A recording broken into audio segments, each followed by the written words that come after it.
तो हेलो बच्चों बच्चों हमने अपनी प्रीवियस वीडियोस में रदरफोर्ड मॉडल ऑफ एटम के बारे में बात की थी। तो बच्चों आज की इस वीडियो में हम ये डिस्कस करेंगे कि रदरफोर्ड के मॉडल में ऐसी कौन सी ड्रॉबैक्स थी, ऐसी कौन सी कमियां थी जिसकी वजह से रदरफोर्ड के मॉडल को रिजेक्ट कर दिया गया। तो उसके मॉडल की रिजेक्शन या उसके ड्रॉबैक्स की बात को जानने से पहले हम ये जानते हैं ब्रीफ में कि रदरफोर्ड ने क्या कहा था। तो रदरफोर्ड ने बच्चों जो मॉडल दिया था तो उन्होंने कहा था कि एटम में क्या है, इस तरह से small heavy positive charge nucleus है, कहाँ है, सेंटर पे है, और जो इलेक्ट्रॉन है वो इसके अराउंड क्या कर रहा है, वो इसके अराउंड सर्कुलर पाथ में रिवॉल्व कर रहा है। तो उन्होंने कहा था कि ये जो फोर्स ऑफ अट्रैक्शन है, क्योंकि इलेक्ट्रॉन जो है उसको न्यूक्लियस अपनी ओर अट्रैक्ट करा, तो ये जो कुलम्बिक फोर्स ऑफ अट्रैक्शन ये बैलेंस किससे हो रहा था, ये बैलेंस हो रहा था सेंट्रीफ्यूगल फोर्स से, है ना। तो फिर और बच्चों उन्होंने अपने मॉडल को किससे कंपेयर किया था, ये हमने अपने प्रीवियस वीडियोस में डिस्कस किया था कि उन्होंने अपने मॉडल को सोलर सिस्टम से कंपेयर किया था कि जैसे सोलर सिस्टम में बच्चों सन कहाँ है, सेंटर में है, और प्लैनेट उसके अराउंड क्या करते हैं, रिवॉल्व करते हैं। इसी तरह से एटम में small heavy positive charge nucleus centre में है और इलेक्ट्रॉन उसके अराउंड क्या करते हैं, रिवॉल्व करते हैं।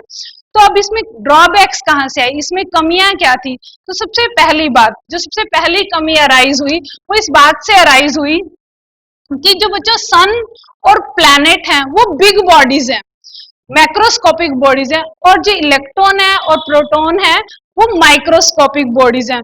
और सन और प्लैनेट पे कोई चार्ज नहीं है, लेकिन इलेक्ट्रॉन और प्रोटॉन ये कैसी बॉडी है, चार्ज्ड बॉडी है। तो जो बिग बॉडीज के न्यूटोनियन लॉज हैं वो माइक्रोस्कोपिक बॉडीज के ऊपर अप्लाई नहीं कर सकते।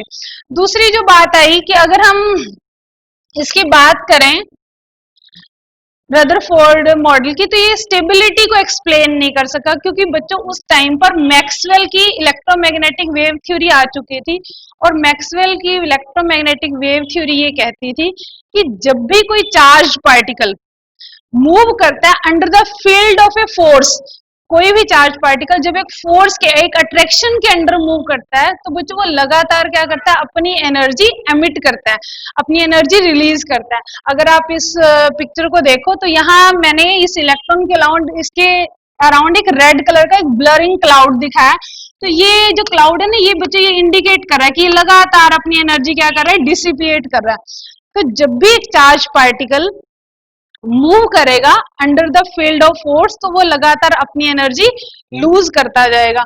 और ये बच्चों एक चार्ज पार्टिकल कैसा होना चाहिए, एक्सेलरेटिंग। अगर हम ये मान के भी चलें कि इलेक्ट्रॉन जो है ना वो एक यूनिफॉर्म स्पीड से चल रहा है, लेकिन अगर स्पीड भी कांस्टेंट मान के चले ना, तो भी उसकी डायरेक्शन तो चेंज हो रही है, इसलिए वो लगातार कैसा है, एक्सेलरेटिंग है।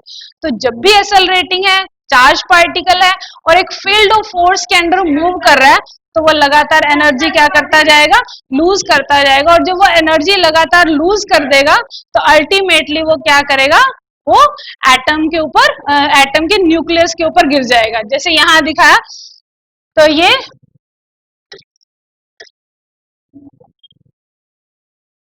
इस तरह से बच्चों क्या करेगा, लगातार मूव करता जाएगा, मूव करता जाएगा, अपनी एनर्जी लूज करता जाएगा, और एक टाइम ऐसा आएगा जब ये न्यूक्लियस के ऊपर फॉल डाउन कर जाएगा और एटम क्या हो जाएगा, कोलैप्स हो जाएगा।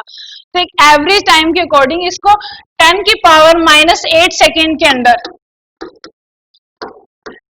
10⁻⁸ सेकेंड के अंदर ये इलेक्ट्रॉन स्पाइरल पाथ फॉलो करता हुआ इस न्यूक्लियस के ऊपर फॉल हो जाना चाहिए और इस एटम को कोलैप्स हो जाना चाहिए। लेकिन बच्चों रियलिटी में हम क्या देखते हैं, एटम अपने आप में क्वाइट स्टेबल है। देखो हमारे आसपास सारी चीजें किससे मिलके बनी है, एटम से। और आपने कभी देखा कोई बुक पढ़ी अपने आप ब्लास्ट हो जाए, ऐसा नहीं होता ना। एटम अपने आप में कैसा है, क्वाइट स्टेबल है। तो इसलिए इस बात को रदरफोर्ड का मॉडल एक्सप्लेन नहीं कर सका कि एटम स्टेबल है, क्योंकि वो उसके जो उसने दिया था मैक्सवेल, या तो रदरफोर्ड का मॉडल गलत है या मैक्सवेल की थ्योरी गलत है। और मैक्सवेल की थ्योरी ने बिल्कुल क्लियर कट ये बात प्रूफ कर दी थी कि जब भी चार्ज पार्टिकल चलेगा एनर्जी लूज जरूर करेगा, और एनर्जी लूज करेगा तो फॉल जरूर करेगा। तो इस तरह से रदरफोर्ड का मॉडल स्टेबिलिटी को एक्सप्लेन नहीं कर सका। दूसरी चीज जो वो एक्सप्लेन नहीं कर सका वो क्या थी बच्चों, ये एटॉमिक स्पेक्ट्रा को जब एनालाइज किया गया ये उसको एक्सप्लेन नहीं कर सका। आपने स्पेक्ट्रा नहीं देखा होगा, लेकिन बच्चों आप कभी कभी किसी मॉल में जाओ या कई ऐसे स्टोर होते हैं उनके बाहर ना कलर्ड लाइट में ओपन लिखा हुआ रहता है, बीच में ओपन ब्लू कलर में होगा, साइड में उसकी बाउंड्री रेड कलर की होगी, या कोई भी एडवर्टाइजमेंट वाले जो बोर्ड होते हैं वो आपने देखे होंगे। तो बच्चों उनमें क्या होता है, उनमें अलग अलग गैसेस होती हैं और उनको हीट किया जाता है, और हीट करने पे वो अलग अलग तरह की रेडिएशंस छोड़ती हैं। तो ये कि डिफरेंट टाइप के एटम डिफरेंट टाइप्स की रेडिएशंस क्यों छोड़ रहे थे, ये बात रदरफोर्ड के मॉडल से एक्सप्लेन नहीं होती थी। क्योंकि अगर हमारे पास ये कोई एटम है, ये जो एनर्जी रिलीज कर रहा है, हम उसे इस प्रिज्म के ऊपर डालें और जो यहाँ से एमिटेड रेडिएशन है उसका हम स्पेक्ट्रम लें, तो वो इस तरह का स्पेक्ट्रम आ रहा था।